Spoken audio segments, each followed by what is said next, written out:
Greetings, everyone. I hope that you're all doing well out there, despite the many calamities and misfortunes occurring in this world right now.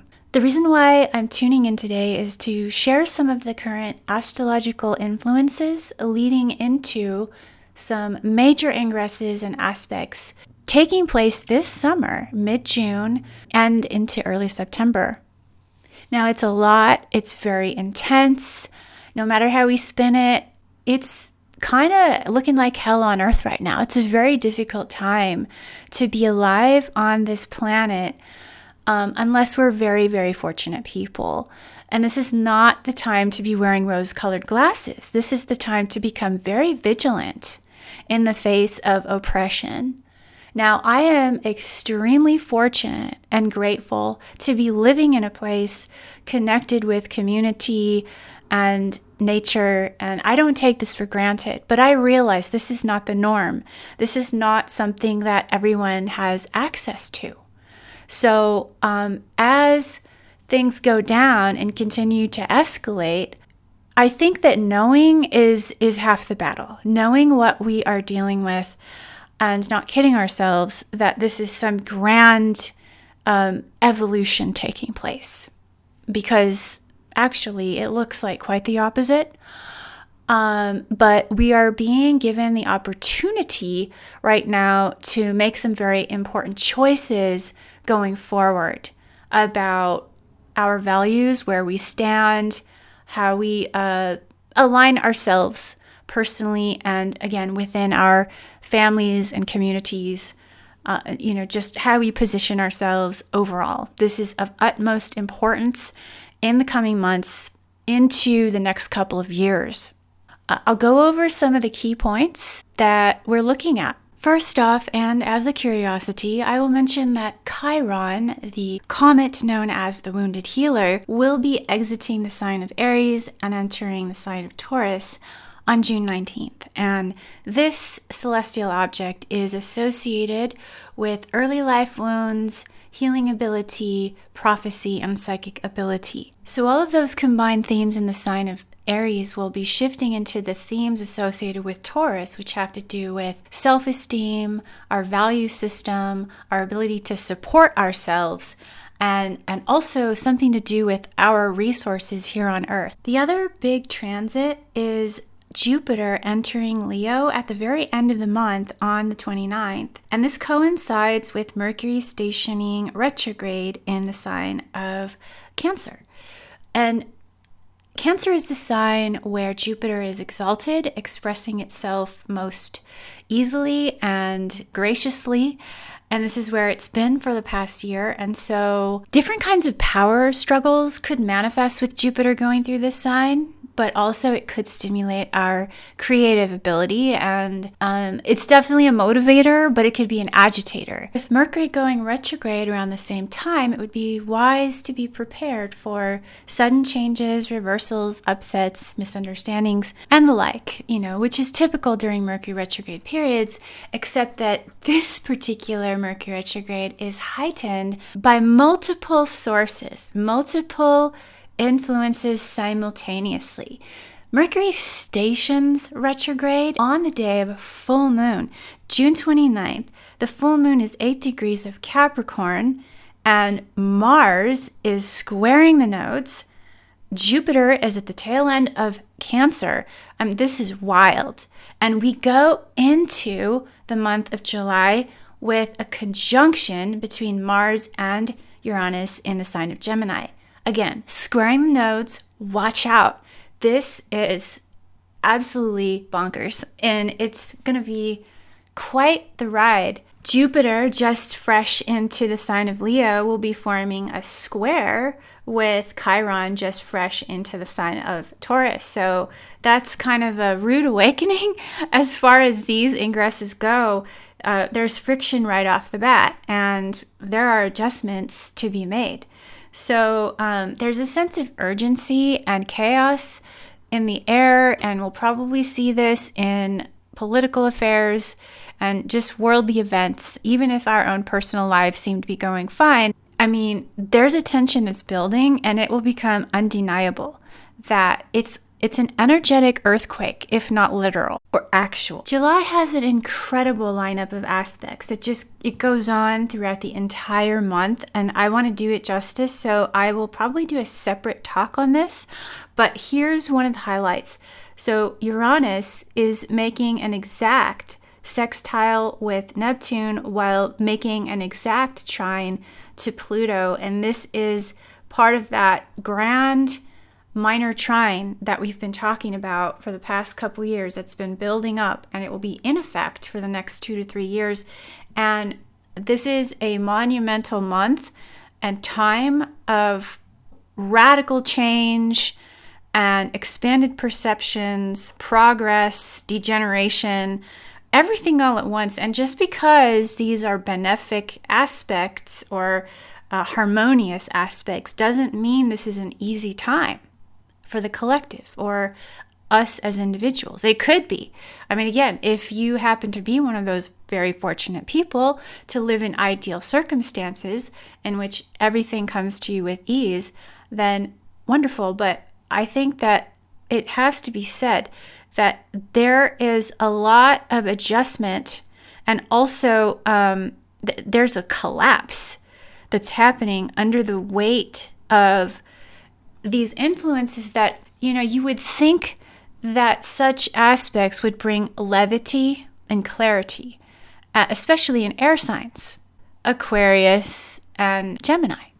But we are seeing the effects of artificial intelligence replacing our human interactions and livelihoods. And there's a lot of resistance against that. And it's not even that AI in and of itself is a bad thing, but people are getting lost in this. I mean, they're literally losing their identities. And there's a lot of confusion, and it's affecting, I don't know if it's a lack of self-discipline, education, or laziness, or what, a combination of things, conditioning. It's a definite form of social engineering that's taking place, but people's personalities are changing, and they have been. This is not a new thing. This has been building up since the Great Conjunction 2020, and just before that, since we've had all of these big scares, in the media and having to do with whatever, viruses and wars. We're not allowed to talk about who the real culprits are, stirring the pot and introducing all this degeneracy into our schools and into society, and, all the race baiting and all of this stuff that, we're literally called racist for calling out, especially in Europe, which is being heavily attacked, heavily suppressed, infiltrated. I'm drilling it in because it seems like a lot of Americans are completely and utterly ignorant of this. They're just still romanticizing these places like, oh, why would you ever want to come to America? It's really ludicrous. So here's the deal.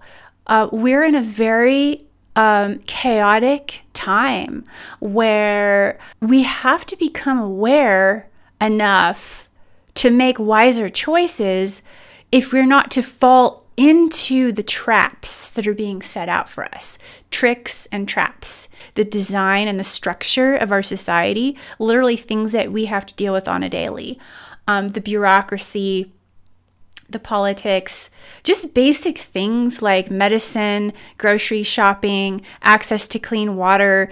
All of these things could be affected because of people not paying attention until it's too late, right? So we need to pay attention.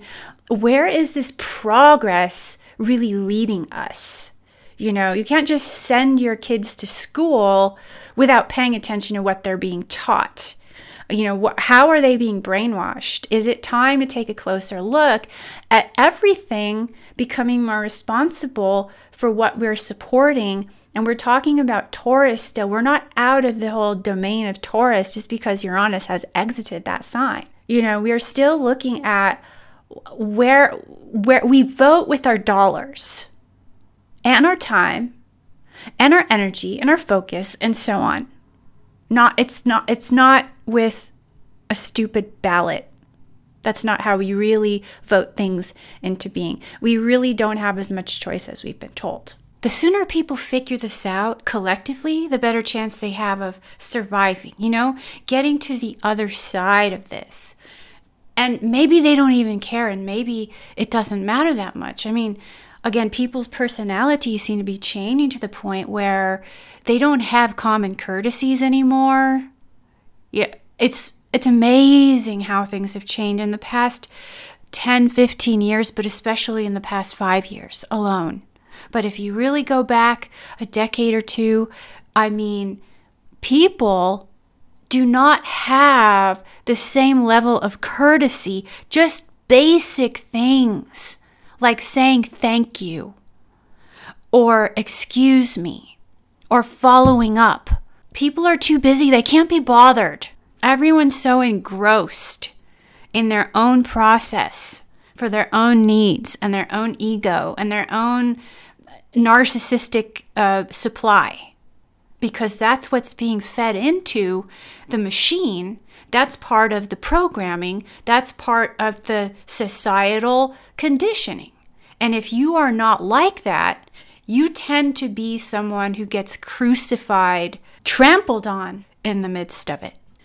If you're able to maintain a sense of composure and compassion in this world at this time, you are an exceptionally powerful individual. Even if you can imagine yourself as such, and you don't feel like you've achieved that yet, you are strong. You have some willpower. You have some self-reflection that most people do not. And so I would like to take this opportunity to invite you to early registration to a course that I'm going to be offering this year. It's called the Inner Compass Masterclass. This is what I've been building up to in my work, my offerings in the world for the past several years. My focus on psychic self-defense, my focus on maintaining our humanity, so to speak, for lack of a better word, whatever we are. We could be hybrids, we could be otherworld beings, we are spiritual beings having a human experience. But what I'm referring to as humanity is a sense of dignity, integrity, and responsibility. And having a sort of consciousness, instead of walking around like a drone, conditioned by the environment and everything that's been programmed into us. My work is about waking up, becoming more autonomous, becoming empowered, becoming capable of making choices and decisions for the better, right? Instead of being blown around and caught up in the net, in the illusion, in the victimhood. So if that interests you, do stick around, do reach out, leave a comment, send me an email, hello@Astrology Healing Arts.